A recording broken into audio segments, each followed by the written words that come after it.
বার করি। শোনো, এক গাঁয়ে ছিল এক গরিব বামুন। বউ আর বুড়িমাকে নিয়ে খুবই কষ্টে শিষ্টে তার দিন চলত। বৌমা, বলিলে ঘরে তো দানাটুকুও নেই। ছেলেও তো সেই কোন সকালে বেরিয়েছে, এখন ফিরলো না। আর একটু দেখি, না তো পুকুর ধার থেকে কিছু শাক পাতা এনে সেদ্ধ করে নেব। ওই ওই আপনার ছেলে এসেছে। বাছা, সারাদিন ঘুরে কিছু পেলি? না মা, সবার ঘরেই চাল ডাল পেয়েছি, তাতে তিনজনের আধপেটা খেয়ে 4 দিনও চলবে না। তাই আমি ঠিক করেছি কদিন শহর থেকে ঘুরে আসব। দেখি ওখানে যদি কিছু রোজগার পাতি। আমরা কি তাহলে এখানে কটা দিনের তো ব্যাপার, আমি যত তাড়াতাড়ি পারবো চলে আসব। গায়ে তো চেনা জানা মানুষরা রইলই, কোনো বিপদ আপদ হলে ওদের কাছেই যেও। এই কটা দিন কোনো রকমে চালিয়ে নাও। আমি বরং আজই বেরিয়ে পড়ি। সেই ভালো বাছা, তুই কটা দিন শহর থেকে এইভাবে অনাহারে থাকার চেয়ে একটা কিছু চেষ্টা করা ভালো।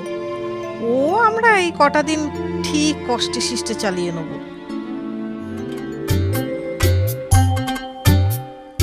ও মাঝি, ও মাঝি, নৌকা ছেড়ো না।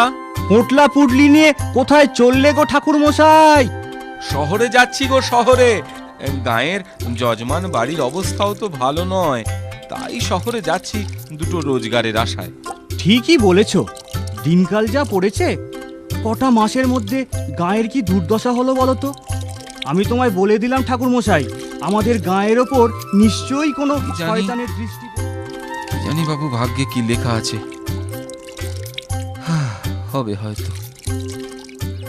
ছেলেটা তো কদিনের জন্য শহরে গেল, তা আমি বলি কি বৌমা, তুমিও না হয় কটা দিন বাপের বাড়িতে ঘুরে এসো। আপনি এখানে একা থাকবেন?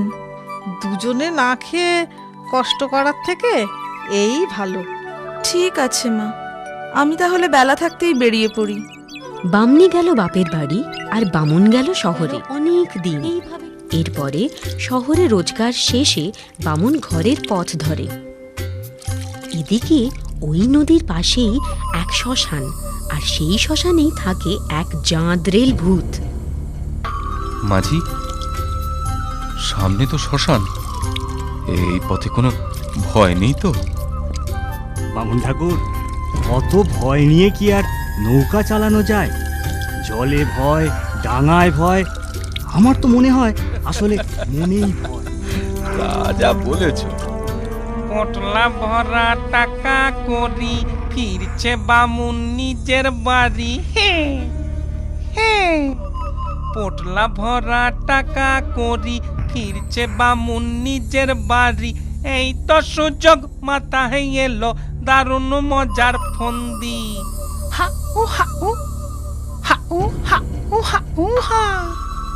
থাকবো না আর এই শ্মশানে বাঁশ ঝাড়েতে বন্দি। থাকবো না আর এই শ্মশানে বাঁশ ঝাড়েতে বন্দি। হা উ হা উ, উ হা উ হা উ হা উ হা।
মানুষের মতো হাঁটা যায় না। এদিকটা বেশ নিরিবিলি দেখছি। চট করে নিজের মূর্তি ধরি, তাহলে তাড়াতাড়ি ঘরে পৌঁছতে পারবো।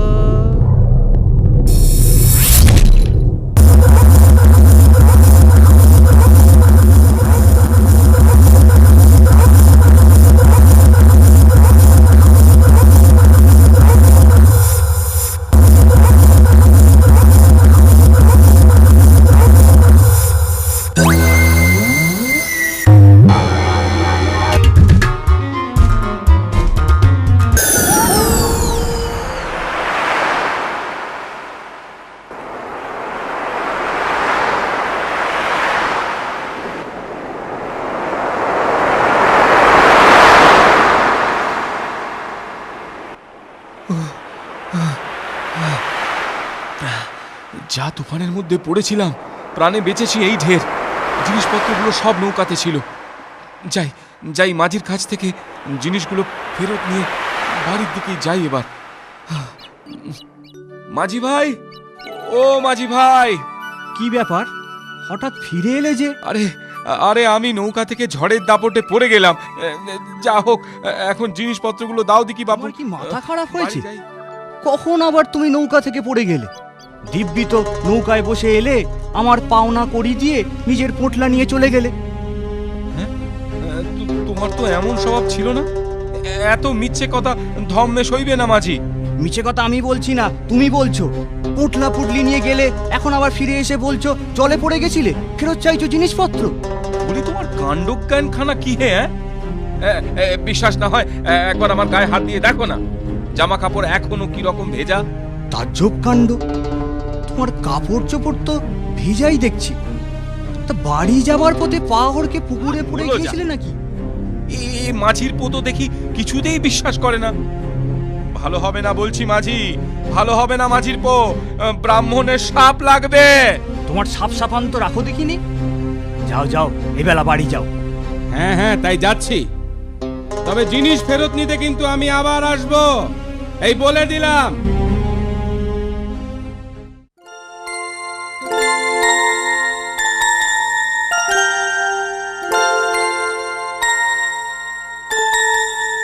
এই নে, তোর জন্য পুলি পিঠে করেছি, একটু মুখে দে বাবা।